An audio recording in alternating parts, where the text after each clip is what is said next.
एक दिवसाचा प्रसंग. नारदजी महाराज भ्रमण करत असताना गेले महाराज सती आई साहेबांकडे. आता नारदजी जिथे जिथे जातात तिथे काहीतरी चांगलंच कार्य होत. आई साहेब भोले बाबा कुठे आहेत? गेले असतील म्हणे बाहेर कुठेतरी. बाहेर गेले? अरे अरे अरे अरे, माझं तर काम होतं त्यांच्याकडे. म्हणे काय काम होतं? म्हणे खूप महत्वाचं काम होतं आणि पर्सनल काम होतं. आपल्या भाषेमध्ये सांगायचं काय, पर्सनल काम होतं म्हणे तुम्हाला सांगण्यासारखं. अहो मला सांगण्यासारखं? तुम्हाला माहित नाही भगवान भोलेनाथाचं माझं नातं किती सुंदर आहे. आम्ही एकमेकांपासून काही लपून ठेवत नाही. सांगा काय असेल ते मी सांगते त्यांना. म्हणे आई साहेब तुम्हाला विचारूनच उपयोग नाही, त्या प्रश्नाचं उत्तरही तुम्हाला माहित नाही आणि कळणारही नाही. म्हणे असं कोणतं काम आहे, असा कोणता प्रश्न आहे की ते मला माहित नाही? नाही नाही म्हणे ते भोलेनाथांनाच विचारायचंय. नाही नाही मला सांगा अगोदर. नारदजी महाराज सांगा. नाही आई साहेब सांगा नारदजी महाराज. आई साहेब नाही माहिती. अहो माहिती आहे मला.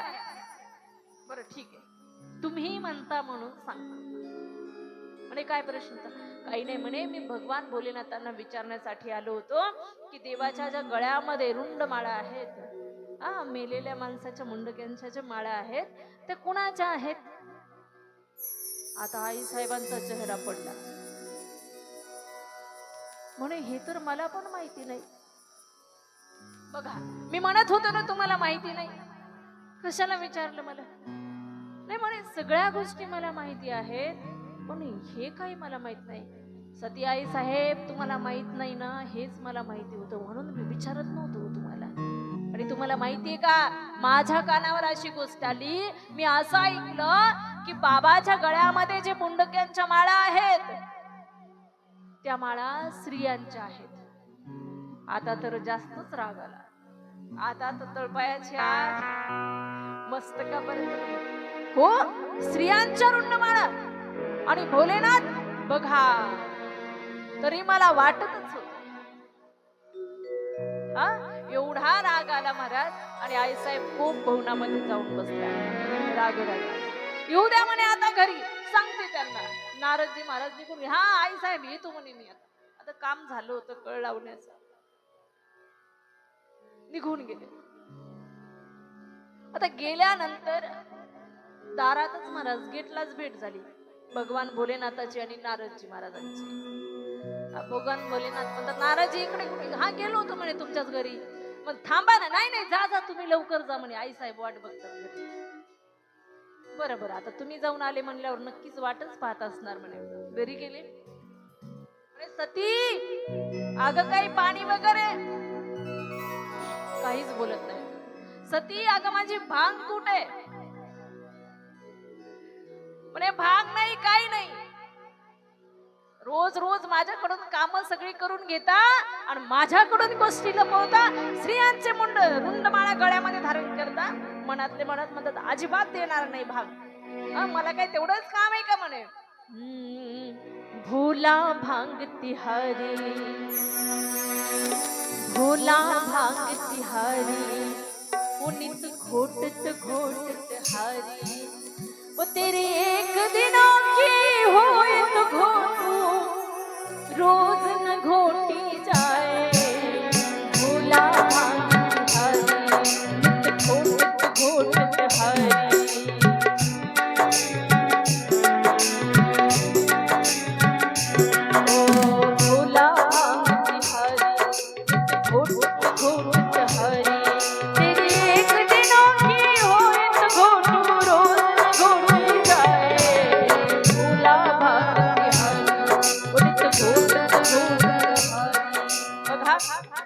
आई साहेब म्हणतात रोज रोज माझ्याकडून काम करून घेता आणि ज्या महत्वाच्या गोष्टी त्या सांगत नाहीत.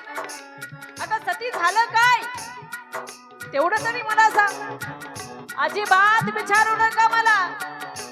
मला सांगता सती मी तुझ्यावर फार प्रेम करतो. पण प्रेम प्रेम काही नाही. तुम्ही फक्त नाटक करता नाटक. मी तर अशी साधी भोळी. तुम्ही एखादी गोष्ट सांगितली बस मला तीच खरी वाटते. आणि सगळ्या गोष्टी माझ्याकडून लपवून ठेवता. बाकीचं सांगून उपयोग काय? अगं सती सगळं तर सांगतो.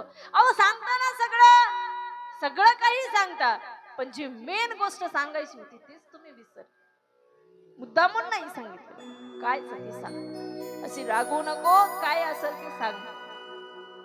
म्हणे मला सांगा, तुमच्या गळ्यामध्ये जे रुंडमाळा आहेत, जी मुंडके आहेत, ती कुणाची आहेत? मी असं ऐकलं ती मुंडकी स्त्रियांची आहेत. हो म्हणे स्त्रियांचे आहेत. बघा आता सांगताय कुठे, कोण आहेत त्या स्त्रिया? अगं सती माझं ऐकून तरी घे अगोदर. काय ऐकायचं तुमचं आता? काही नाही ऐकायचं. रडायला लागल्या महाराज सती आई साहेब. सती माझं ऐकून घे ग, ऐक तर माझं. सांगा कोणाच्या आहेत ते मुंडके? सती अगं ही मुंडकी तुझीच तर आहेत, तुझीच आहेत. अच्छा, म्हणजे आणखी एक राज तुम्ही लपवून ठेवलंय. म्हणजे मी एवढ्या वेळा जन्माला येते, एवढ्या वेळा मरते, आणि तुम्ही कोणत्या असं अमृत पिलं का तुम्ही मेलेच नाही, तुम्ही आहे तसेच आहेत? हो सती, मी अमृतच पिलंय, म्हणूनच मी मरत नाही. काय अमृत पिलं? मला का नाही दिलं? मला एवढ्या वेळा जन्माला यावं लागलं, एवढ्या वेळा मला मरावं लागलं, आणि तुम्ही मात्र आहे तसेच. आणि भगवान भोलेनाथ एवढे भोले आहेत महाराज, एवढे भोले आहेत, पण देवाचे भक्त आहेत.